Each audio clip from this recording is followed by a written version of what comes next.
Welcome to big cinema. ఇప్పుడు Tollywood number 1 ఎవరై ఉంటారు? ఏంటి ఇలా ఆలోచిస్తే 4-5 పేర్లు కళ్ళ ముందు కనిపిస్తున్నాయా? మీరెవరినైనా ఊహించుకోండి, కానీ ఓటు మాత్రం ఈ హీరోకే అంటూ అసలు విషయం చెప్పేస్తుంది ఆర్టిఫిషియల్ ఇంటెలిజెన్స్. ఈ నయా టెక్నాలజీ మనసు దోచిన ఆ టాప్ స్టార్ ఎవరో చూద్దాం.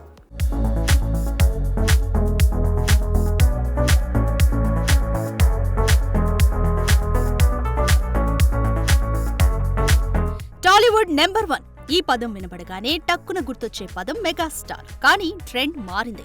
పాలిటిక్స్ నుంచి యూటర్న్ తీసుకున్న చిరు మునిపటిలా సత్తా చాటకపోవడం, అదే టైంలో కుర్ర హీరోలు పాన్ ఇండియా రేంజ్ అంటూ 100 కోట్లు వసూలు చేయడంతో చిరు చైర్ దిగాల్సిన పరిస్థితి. మరి పోటాపోటీగా సాలిడ్ హిట్స్ కొడుతూ ఇమేజ్ పెంచేసుకుంటున్న ఈ కుర్ర హీరోల్లో నెంబర్ 1 ఎవరై ఉంటారు? ప్రభాస్, తారక్, బన్నీ, మహేష్, చరణ్ ఇలా ఏ హీరో ఫ్యాన్ ని అడిగితే ఆ హీరో పేరు చెప్పడం కామన్. ఇంకా గట్టిగా అడిగితే గొడవలైపోతాయి కూడా. కానీ ఇదే టాపిక్ ఏఐని అడిగితే ఇంకెవరు, రెబల్ స్టార్ ప్రభాసే అంటూ ఓపెన్ గా చెప్పేస్తుందట.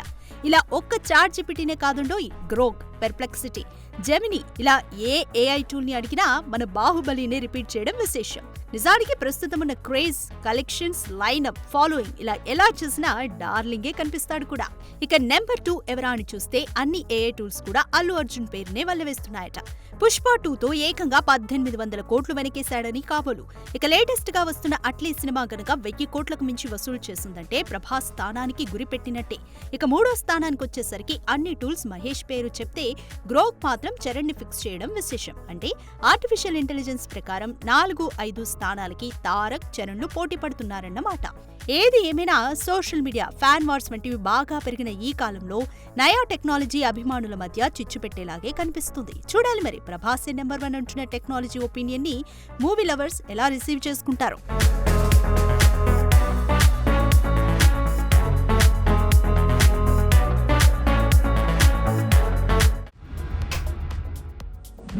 బాలయ్య మాట తప్పబోతున్నాడా? మాటిచ్చిన డైరెక్టర్ కాకుండా మరొక డైరెక్టర్ కి కమిట్ అవుతున్నాడా? కొడుకు మోక్షజ్ఞ విషయంలో రిస్క్ తీసుకోవాలనుకోవట్లేదా? అసలు ఆదిత్య 999 విషయంలో ఈ నటసింహం ప్లాన్ ఏంటి?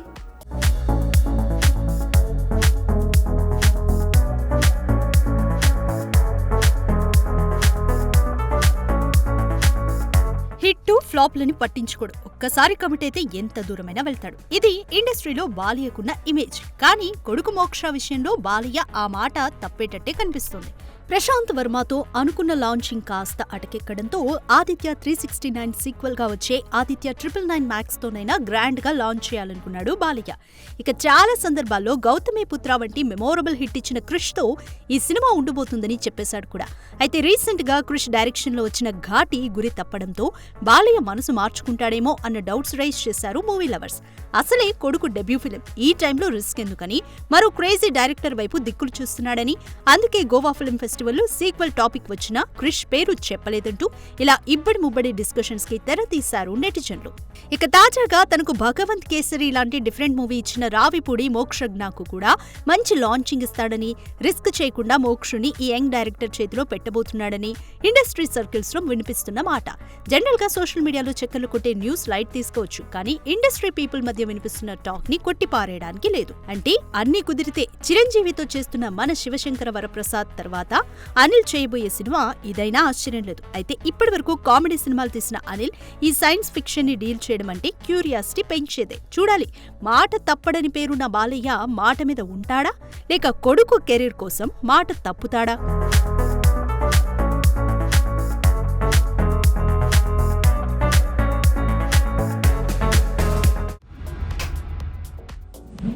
అసలే అట్టర్ ఫ్లాప్లు. ఈ టైంలో వచ్చే సినిమాపై ఎంత కాన్సన్ట్రేట్ చేయాలి?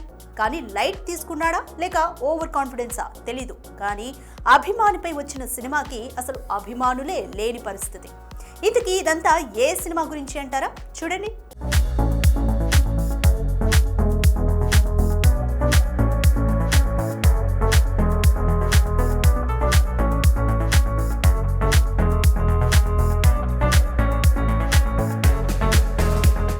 హిట్టుకి నాకు పడట్లేదు అనుకుంటున్నాడేమో.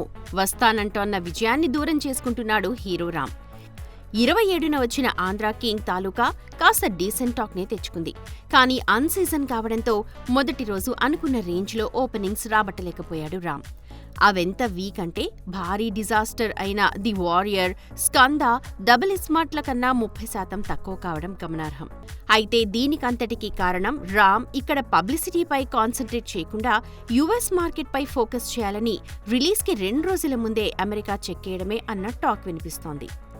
రామ్కి ఇప్పటివరకు 600K అన్నది హయ్యెస్ట్. సో దాన్ని 1 మిలియన్ దాటించాలని ఇలా ప్లాన్ చేయటం బాగానే ఉంది. కానీ ముందు తెలుగు స్టేట్స్లో సినిమాని పుష్ చేసి యుఎస్ ఫ్లైట్ ఎక్కాల్సింది అన్న టాక్ వినిపిస్తోంది. సినిమా టాక్ బాగుంది, కానీ ఓపెనింగే వీక్గా ఉంది. పైగా 2వ రోజు కల్లా పోటీకొచ్చిన రివాల్వర్ రీటా డిజాస్టర్ అవడంతో 2వ రోజు 100 స్క్రీన్స్కి పెరిగిన పరిస్థితి. అలాంటి టైంలో సినిమా యావరేజ్ నుండి అబవ్ యావరేజ్గా మార్చుకునే మంచి టైం ఇది. కానీ చేతులా హీరోనే సినిమాని చంపేసుకుంటున్నాడు అన్నంటూ సోషల్ మీడియాలో వినిపిస్తున్న మాట. ఇక 25 కోట్ల థియేట్రికల్ బిజినెస్ జరుపుకునే సినిమాకి తొలి రోజు 4 కోట్లు, 2వ రోజు 3 కోట్లు రావడం బట్టి చూస్తే తన అభిమానులను కూడా రామ్ అట్రాక్ట్ చేసినట్టు లేదు. చూడాలి మరి మరో 18 కోట్లు రాబట్టాల్సిన ఈ సినిమాకి అభిమానులు ఎలా కాపు కాస్తారో.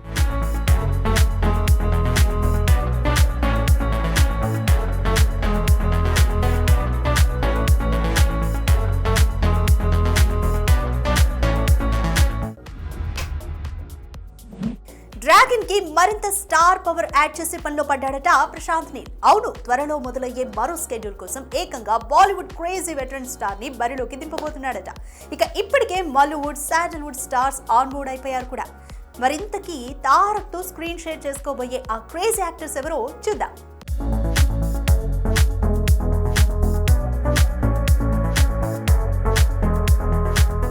క్రేజీ కాంబినేషన్లలో తెరకెక్కే సినిమాల విషయాల్లో చాలా జాగ్రత్తగా ఉంటారు makers. Story, songs, fight, sets, looks ఇలా అన్నిటిలోనూ సీక్రెసీనే. ఇక ఇండియన్ మోస్ట్ అవైటెడ్ ఫిల్మ్స్కైతే ఇది మరీ ఎక్కువ. అలాంటి ఓ క్రేజీ కాంబోలో ఎక్సైటింగ్ ప్రాజెక్ట్గా తెరకెక్కుతోన్న సినిమా అయితే చెప్పక్కర్లేదు. మరి అలాంటి క్రేజీ ప్రాజెక్ట్ నుండి లేటెస్ట్ అప్డేట్ లీక్ అయితే తాజాగా డ్రాగన్ నుండి అలాంటి ఓ వైరల్ అప్డేటే సోషల్ మీడియాని షేక్ చేస్తోంది. డిసెంబర్లో సాలిడ్ షెడ్యూల్ మొదలుపెట్టబోతున్న ఈ సినిమాలో Bollywood veteran star Anil Kapoor key role చేయబోతున్నారు అన్న టాక్ తెగ హల్చల్ చేస్తోంది. అప్పుడెప్పుడో తెలుగులో 45 ఏళ్ల కిందట వంశవృక్షంలో కనిపించిన ఈ కపూర్ మళ్లీ ఇన్నేళ్లకు ఓ తెలుగులో మెరవడం కాస్త షాకింగే. అయితే సందీప్ చేసిన animal, Tarak Hindi debut war 2లో అనిల్ కపూర్ కనిపించినప్పటికీ ఆ 2 బాలీవుడ్ స్టాంప్ వేసుకున్న సినిమాలే. ఇక ఇప్పటికే ఇందులో Mollywood actors Tovino Thomas, Biju Menon key roles చేస్తున్నట్టు తెలుస్తోంది. మొత్తానికి మరోసారి 1000 కోట్ల క్లబ్లో కూర్చోడానికి నీల్ ఏ ఛాన్స్ విడిచిపెట్టినట్టే కనిపిస్తోంది. కథ విషయానికొస్తే చూడాలి 1950-60లలోని గోల్డెన్ ట్రయాంగిల్ బ్యాక్ డ్రాప్లో ఇండియా, బర్మా, థాయిలాండ్, లావోస్ సరిహద్దుల్లో డ్రగ్స్ రాకెట్ ఎలా పనిచేశాయి, మాఫియా నెట్వర్క్లోకి ఒక కామన్ మ్యాన్ ఎంట్రీ అయి ఎలా లీడర్గా ఎదిగాడు అన్నదే ఈ డ్రాగన్ స్టోరీ అని టాక్. చూడాలి సలార్ 1000 కోట్లు కొట్టలేదని డిసప్పాయింట్ అయిన నీల్కి డ్రాగన్ ఎలా కూల్ చేస్తుందో.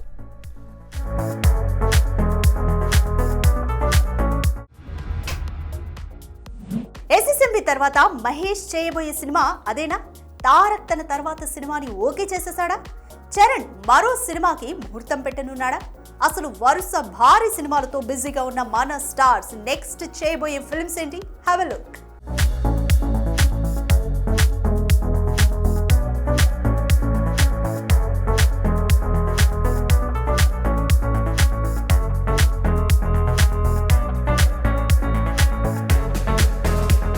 బడా మూవీస్ ఎన్ని చిన్న సినిమాలొచ్చినా సిల్వర్ స్క్రీన్పై ఇవి చేసే మ్యాజిక్కే వేరు.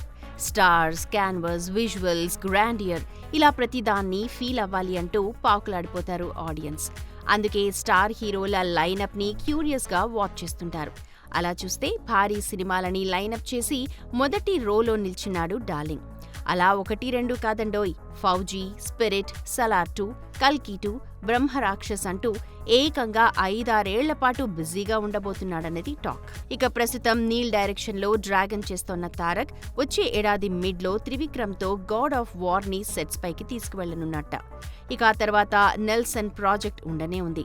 మరి దేవర 2 ఉంటుందా లేదా కన్ఫర్మ్ చేయాలి. ఇక గేమ్ చేంజర్ దెబ్బకి స్లో అయిన చరణ్ పెద్ది తర్వాతనే అంటూ ఇప్పటికే సుకుమార్తో RC-17ని లైన్లో పెట్టాడు. అదైతే కానీ మరో సినిమాకి గ్రీన్ సిగ్నల్ ఇవ్వడు కాబోలు. ఇక రాజమౌళితో వారణాసి చేస్తోన్న మహేష్ కూడా మరో 2 ఏళ్ల తర్వాత కానీ సినిమా ఓకే చేయని పరిస్థితి. ఇక అట్లీ డైరెక్షన్లో 8822 చేస్తోన్న బన్నీ మలయాళ దర్శకుడు బాసిల్ జోసెఫ్తో అలాగే తమిళ దర్శకుడు లోకేష్ కనగరాజ్తో చర్చలు చేస్తున్నాడు అన్న టాక్ ఉంది. ఇక చిరు, శ్రీకాంత్ వదిలా, బాబీ సినిమాలు చేయాల్సి ఉండగా పవన్, రామ్ తల్లూరి అండ్ కేబిఎన్ ప్రొడక్షన్స్లో సినిమాలు చేయనున్నట్ట. చూడాలి మరి చక్కర్లు కొడుతున్నట్టుగా ఈ సినిమాల్లో ఏవి ఎప్పుడు ఎలా సెట్స్ పైకి వెళతాయో.